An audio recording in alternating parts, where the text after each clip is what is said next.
It's been a black day for football. On a sunny afternoon at Hillsborough, Sheffield, no fewer than 93 football supporters died in the most tragic accident for the sport ever in this country. Jimmy Hill and I were there, and it becomes the sad duty tonight for those of us normally concerned with the lighter side of television reporting to deal with a somber subject. First of all, of course, our sympathies go to the families of those concerned. But what exactly happened? And vitally important, why? The match, a repeat of last year's FA Cup semi-final between Liverpool and Nottingham Forest, was expected to be another classic. Before it began, though, there were already some indications outside the ground that all was not well. Those already inside were oblivious to these problems, but there was a huge crush outside the Liverpool end, and the police seemed to be getting agitated. FA Cup semi-finals are not a rarity at Hillsborough. There is always something of a crush. But on this particular occasion, things seem to be getting somewhat out of hand. One young boy is released from the pressure.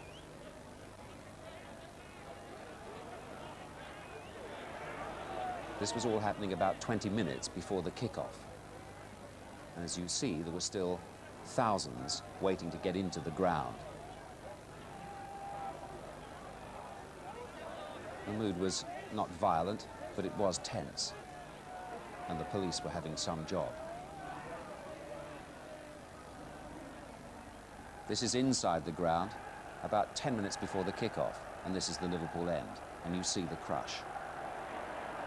One or two people were already escaping from it, but the match kicked off on time.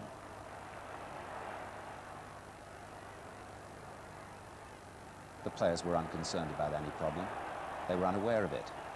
But within about 4 minutes of the kickoff, the crowd was spilling onto the pitch behind the Liverpool goal. And within 6 minutes of the kickoff, a police official decided to approach the referee, Mr. Lewis, and ask for the game to be stopped. Elsewhere on the ground at this stage, we thought that it might just be a pause, a temporary interruption. But you'll see that the Liverpool fans were quite agitated, explaining to the Liverpool players what was going on. The fans by this time were continuing to spill over onto the pitch. But it was a difficult maneuver for most of them. They had to clear the crush barrier.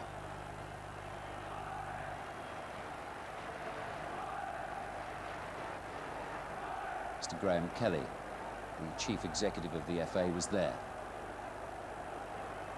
The police didn't seem at this stage to be quite sure of what to do. There's one small gate at the front of that crush barrier which would allow fans onto the pitch. But fans who were crushed up against the barrier couldn't get to it. A gate further down was opened, and they could escape the pressure. Others escaped upwards to the seated stand above the terrace. They were helped by fellow Liverpool fans. Down at the front, meantime, the pressure was getting worse.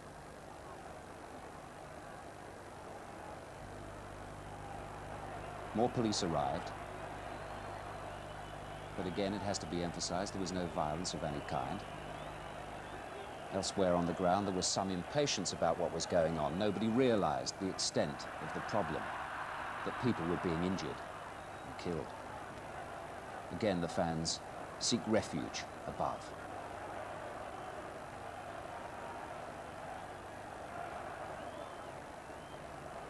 Again, at this stage, there was no indication elsewhere of the extent of injuries and fatalities.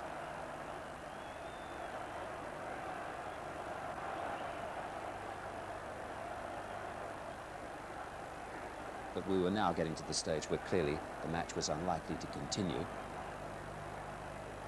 There was nowhere for the fans who'd come on to the pitch to go.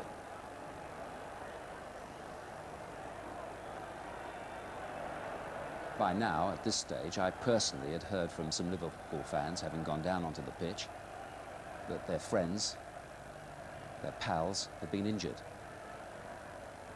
I even heard at this stage of somebody being killed, but there was no confirmation.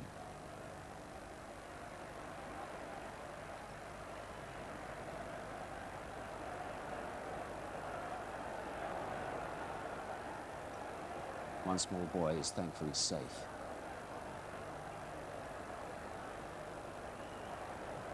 By now, 16 minutes from kick-off, the St John's ambulance have arrived, and the first ambulance has come onto the pitch. Now, elsewhere in the ground, everybody realises the severity of the problem.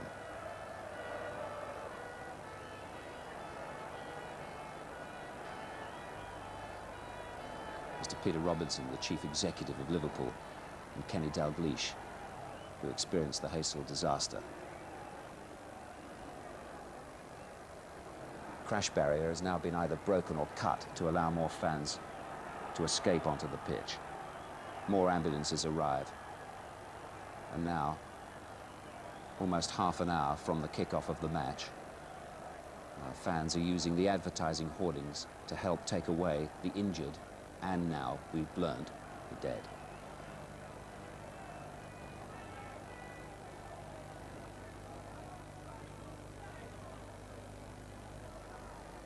By now, the Nottingham Forest fans at the other end are subdued into total silence. They're aware that at the other end, it's not exuberance anymore, it's tragedy.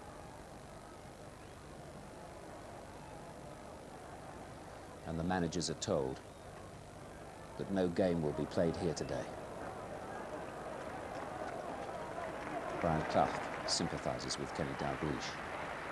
Maurice Roweth, the chairman of Forest, applauds the behaviour of the Forest fans.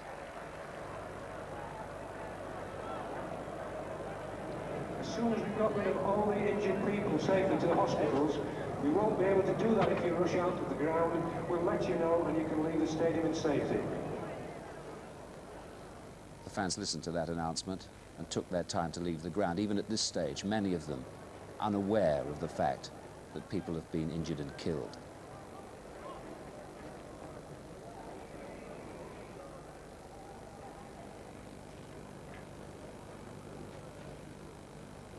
This is about 4:30 in the afternoon now.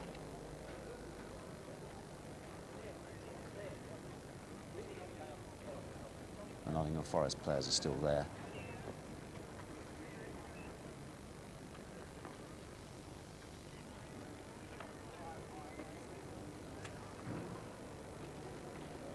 And the sad duty of collecting and taking away the belongings of the injured and dead.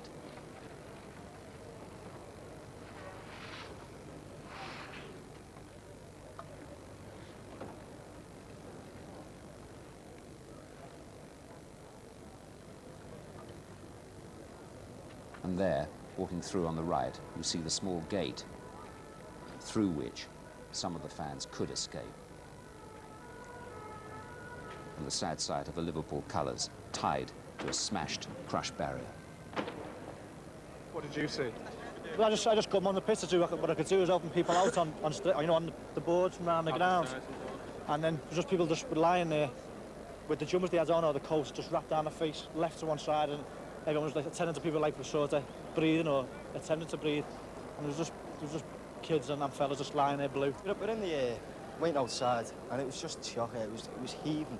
It was bad. It wasn't as bad as in there though. And then everyone's saying to the police there was only 2 mounted horses there, and they were doing nothing. They were just riding, like riding through people, like doing nothing. They were just doing nothing at all. Did you just open the gate? Like, so everyone's saying to the police, open them gates, and there's an official who said, don't open the gates, and I'll quote him on that. And they opened it, and there's about 10,000 people just rushed into that middle bit. And there was nothing down for you, there was nothing down. I was lucky, People got in the ground with full tickets. We should have had that. You should have had, but you haven't. And there's 5,000 people, even more, who've got full tickets that you should have, and you haven't. Is this your worst ever experience in football? Yes, it makes you think, what are you doing in this industry? It is, it's heartbreaking to see a youngster, he could be no more than 9, and get trampled. I understand he died. It's heartbreaking. What happens now? Well, I don't know. I mean, we've had an event which happened in another in another country. Now we've had it on one of our own grounds. And I think we've got to have a rethink. Not about identity cards as such in this, but there's obviously problems. mistakes, human mistakes made over admissions. People have been showing me tickets with the counterfoils. I don't think there was any evil violence today. I think it was a natural disaster. I believe that what has happened today has done sport in general a great disservice, speaking generally, but in particular, I believe that it has put back our return into Europe, as far as football is concerned, many years. I am horrified and disgusted, but at the same time, I must emphasize the fact that I did not see any evidence of bad behavior on the part of Liverpool supporters. Indeed, I saw the reverse. I saw a tremendous amount of enthusiasm before the game. In fact, outside the ground, I was very impressed. There was no sign of any trouble, nor was there inside the ground until the invasion took place. And people were pushed to the front because I think the gates were opened at the back. By whom, I don't know. The shock of it all has been mounting ever since. 93 deaths, more than 200 injured. The worst disaster ever in British sport. By 7 o'clock this evening, the South Yorkshire Police had arranged a press conference. The Chief Constable is Mr. Peter Wright. As I understand it, there was major pressure on the turnstiles at the Leppings Lane entrance when 3,000 or 4,000 people who arrived at the ground within 5–10 minutes of the kick-off were endeavouring to gain entry. You will understand that the opening of the gate and the surge on the ground are two, as I am aware, too. And I think that it would be wrong for me to discuss the detail of it at this stage, because I might give the wrong impression, and that would be incorrect to do so. The gate was opened at police direction. I am not aware of any connection between the opening of the gate and the surge on the terrace. I am aware, as I've said, that there was about 3,000 to 4,000 people outside the Leppings Lane stand, and there was danger to life outside as perceived by the police. There was, that is the turnstile. Outside the turnstile there is another gate, and in order to restrict the pressure on the turnstiles, that gate was shut. I understand it was forced open, and the crush continued. We are at this stage conducting a coroner's inquiry. Well, Mr. Wright then made himself available to further questions put by Gerald Sinstad. Chief Constable, you've already outlined basically what happened. If I can just briefly summarise, the cause of the tragedy seems to have been a major surge shortly after the kick-off. But you don't know exactly what caused that surge. No, I don't. There was, you say, the arrival of a large number of people shortly before the game was due to begin. Yes. And well, when I say arrival, the position was about 10 minutes before the match. There were about 3,000 to 4,000 people seeking to get access through the Leppings Lane turnstiles. And the crush outside was very great, and the officers who were handling that particular section of the ground were concerned about the possibility of injury and fatality to people who were being crushed at the turnstile. They eased, as they could, that pressure by, first of all, closing the gates, the perimeter gates outside the turnstiles, and then allowing the crowd at the front of the turnstiles to come to the side, and a gate was opened, a concertina gate, and a number of people were admitted to the ground through the gate. some of them apparently without having their tickets checked? Well, I don't know. That has been said. I would have expected that there would have been a check on the tickets. I wouldn't have expected that people would have been, if the reason for doing it was to, because of a perceived possibility of fatality or injury, that the ticket becomes slightly less important than the objective that caused the gate to be open.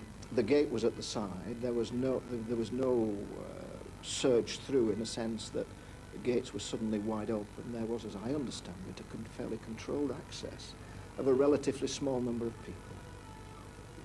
Looking at it from the main stand, the central area behind the goal was very densely packed, and the two wings were fairly lightly occupied. Is there separate access to those three areas? I'm not sure. I think perhaps there are two entrances to that particular stand, the west stand. I think the Leppings Lane stand. I think there are two entrances. That they congregate behind the goals is perhaps understood, but my information again is that that stand was not over capacity, that there was capacity for at least another 2,000 or 3,000 people to go in, and that is confirmed by the record, as I understand it again, of the computer-controlled access at the ground. The crucial question, presumably, will be how much work was being done to shepherd them out of the central area into the wings. Yes, I think the whole nature of that quarter of an hour or 20 minutes obviously will be the focal point of much attention, and there will be inquiries to establish exactly what happened. But at this stage I must emphasise that I have no information that gives a direct connection between the surge in the ground and the incident outside. For the very best of reasons, you made the decision to allocate the ends as you did. There was a certain amount of criticism saying that Liverpool is the better supported club, ought to have been at the other end.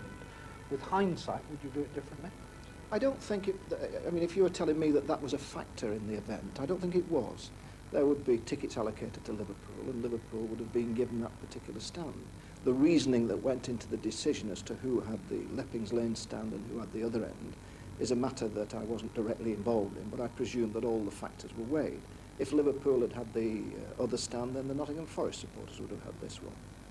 You can't mix them, and therefore there are only two ends, so one team gets one end and the other team gets the other. I don't know whether there was a conscious decision to limit the number of tickets to Liverpool as opposed to Nottingham Forest. I shouldn't have thought so. After the Bradford fire disaster, I thought it was established that there should be a facility for gates in the protective fencing to allow the public to spill onto the pitch to avoid exactly what happened today. What facility is there of that kind at Hillsborough? Hillsborough is one of the best constructed and organised grounds in the country, as far as I'm aware. Otherwise, the FA would not continually allow these major matches to take place there. All the people who are involved in the safety of sports grounds, all those who consider these factors, are quite satisfied with the situation that applies at Hillsborough. But are there gates in that fence along behind that goal? We're getting into detail now. I think there must be, but for me to enter into detail about the number of gates and the availability of them might be misleading, and I wouldn't wish to do that. The Chief Constable of South Yorkshire, Mr. Peter Wright there. Well, now joining us from Hillsborough is Mr. Graham McCrell, the Secretary of Sheffield Wednesday. It's been a terrible day all round, not least for your club, of course, Graham. Yes, obviously all of us here at Hillsborough are absolutely devastated by the events of today. What would you have to say about the opening of that gate by the police that we've just heard about? Is it your supposition that people came into the ground that ought not to have been there, people without tickets or people with forged tickets? We've got no evidence that people who got into the ground either had forged tickets or in fact weren't in possession of tickets. But obviously it's too early to comment further on that matter. Why do you suppose there was such a crush outside the ground? I mean, you consistently hold FA Cup semi-finals. This problem hasn't happened outside the ground seemingly before. Why did it happen this time? Was it not well policed, did you feel? I think it was policed as was last year. Really, it obviously is a repeat of last year's semi-final, but it seemed to appear from looking at the counter on the computer that the Nottingham Forest supporters were into the ground very early, but the Liverpool supporters were very much delayed. Whether that was by traffic or whatever, I'm not really sure at this stage, but it definitely was the situation that there was a great build-up of Liverpool supporters trying to gain access to the ground, getting nearer to kick-off time. Is it your feeling that the police seem to transfer a problem outside the ground to one in the ground by opening the gate? Well, obviously the police took the actions which they did at the time for the reasons they did, the best possible motives, but obviously that will be the subject of some further inquiry, and we will know in the future of, the whys and wherefores of the event. Sure. Can I just ask you one question about the gate onto the pitch from the barrier at the front there? It's a very narrow gate. It didn't allow many people to get through, hence they were climbing over or being pulled up. Have you got a comment to make about that? Well, only that the gate is regularly tested. It conforms to the requirements of the local safety committee, obviously under the terms of the Safety of Sports Grounds Act. One other comment from you. I was there this afternoon and we spoke. I got the feeling that the crowd elsewhere in the ground got very impatient with what was going on for some considerable time because they weren't informed about the severity of the situation. No announcements were made for an awful while. Well, I understand that the reason for that was obviously to allow the emergency service vehicles access into the ground and the ambulances to get away from the ground, because if there was obviously a statement made that the game was to be abandoned, it was felt then that the neighbouring roads could actually be blocked and would hamper the rescue vehicles. Graham, thank you very much for the moment. I believe Graham Kelly is alongside you there, the Chief Executive of the FA. Graham, an awful day. Who decides on the allocation of tickets? The Liverpool complaint by all the fans that I spoke to there today was that they didn't get enough tickets and they were saddled, as it were, with the wrong end of the ground for the second year running. That they have more supporters than Nottingham Forest, they had fewer tickets and they were in the cramped end of the ground. Who decides on that? Well, the Football Association decide that, but they act in accordance with the advice received from Sheffield Wednesday Club and from the local police, and it's the police who dictate which clubs occupy which ends because of the traffic flow situation. It's as simple as that. We are in the hands of the police as far as that is concerned. What's the FA's reading of the police handling of the situation there today? Oh, I think it's much too early to say. We need to ascertain precisely the reasons for this terrible tragedy before we make any comment about the actions of anybody involved. We really do. Mr. Bert Millerchip is down at Birmingham, who was watching the other semi-final there today. Mr. Millerchip, I've heard it said, even suggested, that perhaps the competition should now be abandoned after today's tragedy. What would the FA's feeling be about that? That's the first intimation that I've had that such a suggestion has been made. But that would be a matter for consideration very early next week, I'm quite sure. I would anticipate that there's no immediate intention of this match being played. I'm talking about the match between Liverpool and Nottingham Forest. I would anticipate there would be a delay in any event, perhaps for a couple of weeks before that match would be involved. Other than that, I really could not comment at the moment. The week began rather optimistically for the possibility of English football returning to Europe, and although there was no actual crowd violence as such here today, it will hardly give us confidence about ever getting back in again. The fact that this whole situation seemed to be rather mismanaged by some parties, or what are your feelings about that? Well, I don't know that mismanaged is the right word, and neither do I believe that we were too optimistic about what happened in the early part of the week. Indeed, I believe there was too much euphoria about the decision that was taken out in Lisbon. As far as I could see, the situation today is much the same as it was prior to that meeting. But so far as today is concerned, I can only say that I looked and heard on television only in the last 2 hours with utter dismay and almost belief, shock and horror, and it really is another nail in the coffin into the football world. There are suggestions that a match of this importance and that's going to attract rather more people than there are tickets available for should perhaps not be held at a ground like Hillsborough, although you've held so many semi-finals there before, that they should now be perhaps transferred to Wembley. Well, I think that's a total irrelevance at this, for today. This was an all-ticket match, and the Nottingham Forest fans had so many tickets to get into their end of the ground, and that applied also to the Liverpool fans. I don't know what the allocation was precisely, but it was all ticket, and presumably the powers that be who made the decision issued enough tickets for the Liverpool fans to get in at that end. It could be suggested that a number of fans turned up at the ground without tickets.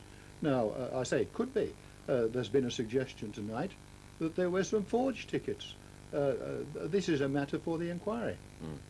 Can I just go back to Graham Kelly at Hillsborough just for a moment there? Graham, what about the barriers that prevent fans getting onto the pitch? Have we now got to rethink this whole situation about doing something to make them easily collapsible? They seem to be the root cause of injury and death today, that people could not escape the crush, could not easily get onto the pitch, could not find the small door, had to either climb over or be hauled up. Well, quite simply, Des, we're in the hands of the safety experts, we're in the hands of the local authorities who issue the safety certificates, we're in the hands of the people who know technically the requirements as far as keeping crowds segregated and controlled are concerned. And if the situation needs to be reassessed in the light of what happened today, then so be it. But some local authorities... Well, don't you think it needs to be reassessed? Well, I don't know. Some local authorities insist upon perimeter fencing. Other local authorities insist that there is no perimeter fencing. And we'll just have to wait and see whether that conclusion will be drawn from today's terrible incident. Thank you for the moment. I understand that the Minister for Sport, Mr. Colin Moynihan, has been at Hillsborough this evening and made an inspection of both the pitch and the terrace situation earlier on. You see him on the left there.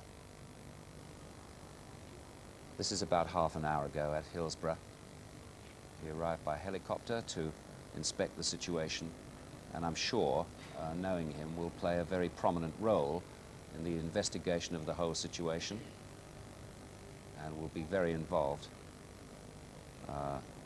in future investigations about it. Graham Kelly accompanied him there. Mr. Moynihan wasn't actually at the match himself today, but flew in there this evening to check on the situation. We will probably get a comment with him in a moment if we can. But now Jimmy Hill was alongside me at the match today, and of course is as horrified like I am and like you are and everybody else is about the whole situation. The extraordinary thing there today, Jimmy, was that we sort of sat back and thought this would be a sort of temporary pause in the proceedings to begin with, didn't we? We weren't to know of the horrors to come. No idea for some time that such a disaster had occurred. Yeah. Yeah, I mean, you've observed football and everything to do with it for so long.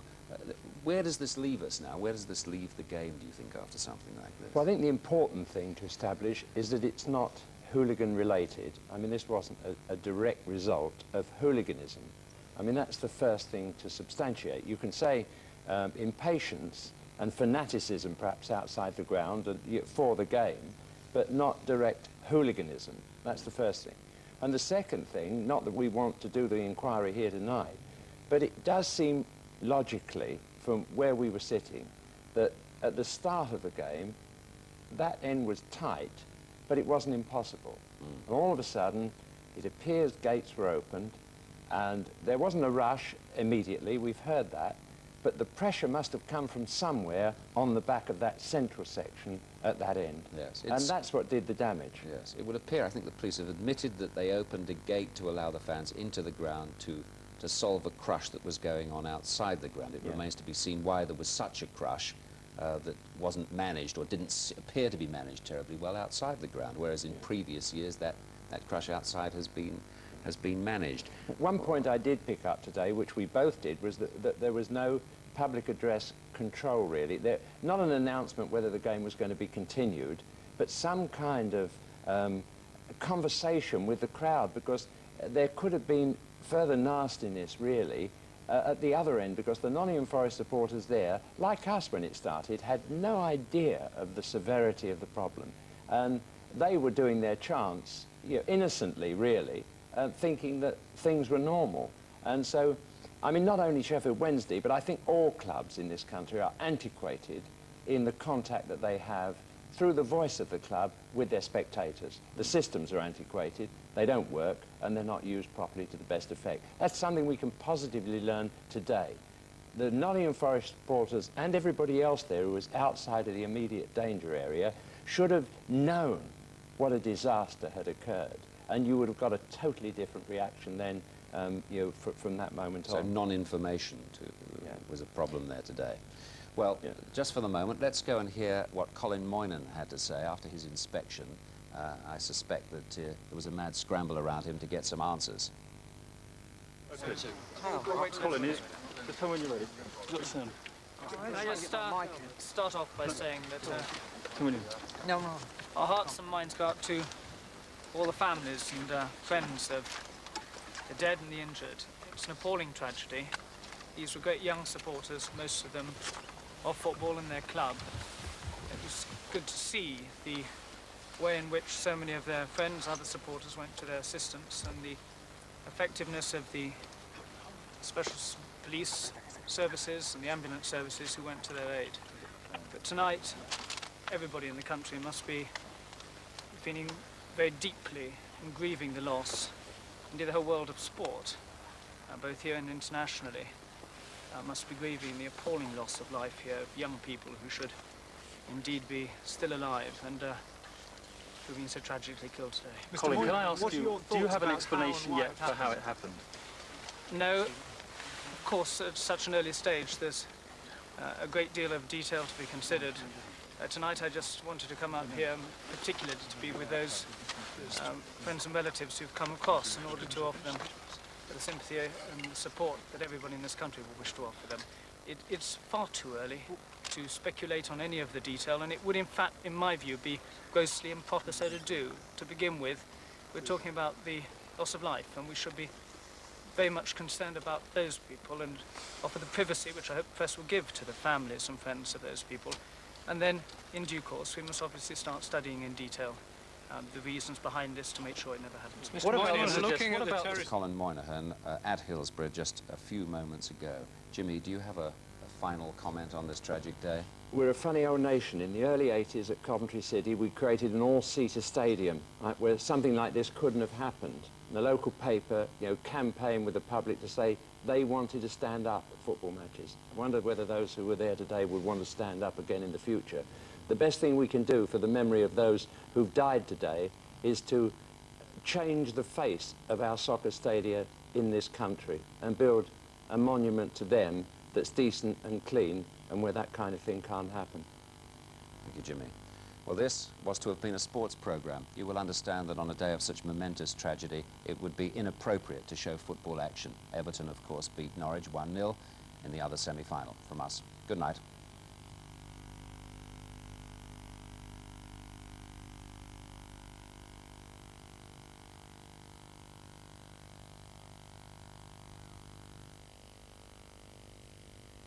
Onto the pitch. But it was a difficult manoeuvre for most of them. They had to clear the crush barrier.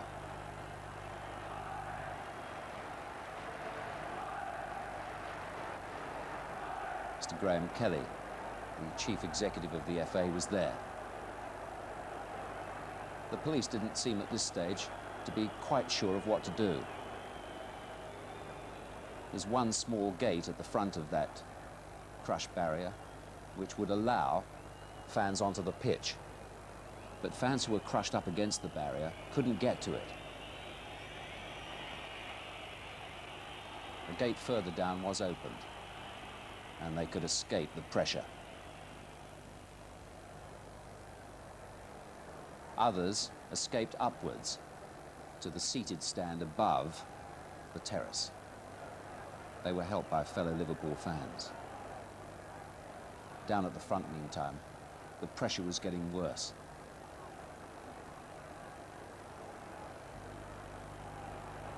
More police arrived, but again, it has to be emphasized, there was no violence of any kind. Elsewhere on the ground, there was very safe.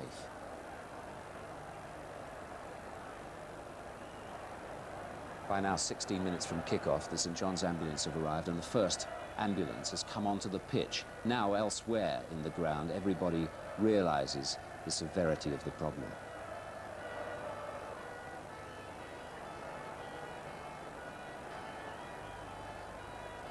Mr. Peter Robertson, the chief executive of Liverpool, and Kenny Dalglish, who experienced the Haysel disaster. Crash barrier has now been either broken or cut to allow more fans to escape onto the pitch. More ambulances arrive. And now, almost half an hour from the kick-off of the match, fans are using the advertising hoardings to help take away the injured and now, we've learned, the dead.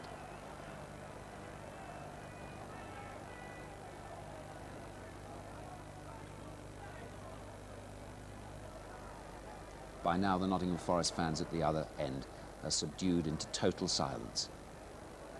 They're aware that at the other end, it's not exuberance anymore, it's tragedy. It's been a black day for football.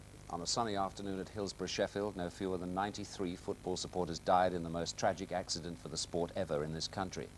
Jimmy Hill and I were there, and it becomes the sad duty tonight for those of us normally concerned with the lighter side of television reporting to deal with a somber subject.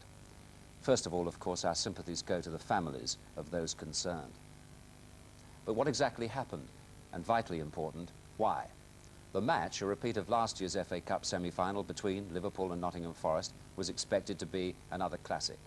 Before it began, though, there were already some indications outside the ground that all was not well. Those already inside were oblivious to these problems, but there was a huge crush outside the Liverpool end, and the police seemed to be getting agitated. FA Cup semi-finals are not a rarity at Hillsborough. There is always something of a crush. But on this particular occasion, things seem to be getting somewhat out of hand. One young boy is released from the pressure.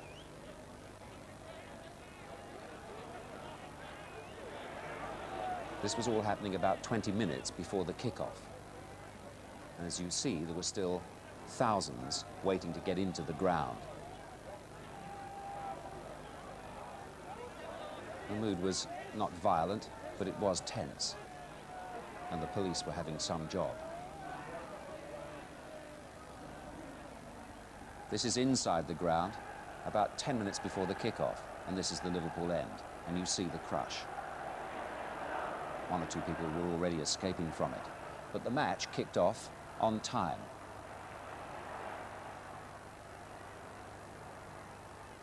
The players were unconcerned about any problem.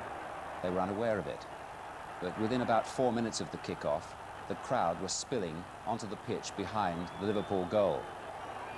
And within 6 minutes of the kickoff, a police official decided to approach the referee, Mr. Lewis, and ask for the game to be stopped. Elsewhere on the ground at this stage, we thought that it might just be a pause, a temporary interruption. You'll see that the Liverpool fans were quite agitated, explaining to the Liverpool players what was going on.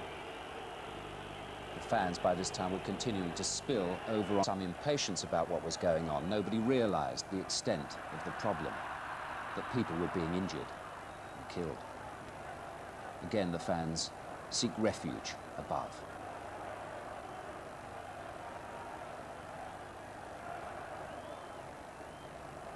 Again, at this stage, there was no indication elsewhere of the extent of injuries and fatalities.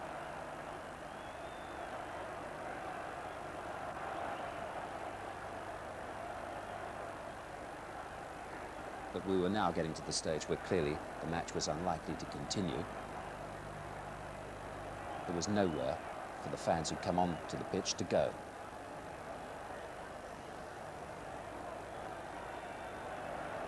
By now, at this stage, I personally had heard from some Liverpool fans, having gone down onto the pitch, that their friends, their pals, had been injured.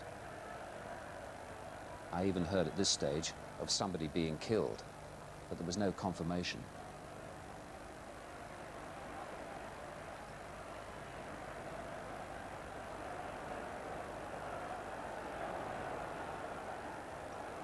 One small boy is thankful